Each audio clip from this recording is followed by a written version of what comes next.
अगर हम इतिहास की तरफ देखें तो जब-जब भी क्रांतियाँ हुई हैं, जी, कविता का और कवियों का एक बड़ा रोल रहा है। बिल्कुल, निश्चित। आज के समय में क्या आपको लगता है कि किसी क्रांति की ज़रूरत है नंबर 1 और है तो कवि का और कविता का उसमें क्या रोल होना चाहिए? पहला कि नंबर 1 क्रांति की ज़रूरत है, तो मेरा मानना है कि दुनिया में क्रांति की ज़रूरत हमेशा रहती है, आज भी है।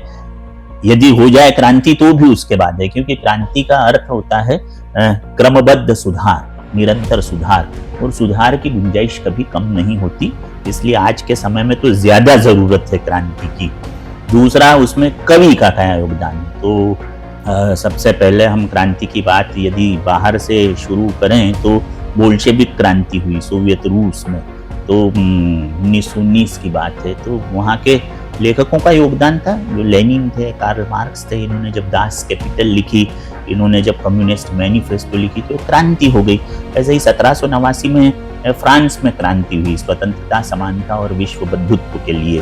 तो उस क्रांति की बुनियाद में भी तमाम कवियों का योगदान था, लेखकों का योगदान था। वहाँ पर रूसो हुए, जिनके सोशल कॉन्ट्रैक्ट को वहाँ के नौजवान अपने तकिए के नीचे उस पुस्तक को रखकर सोते थे, इतना आदर करते थे।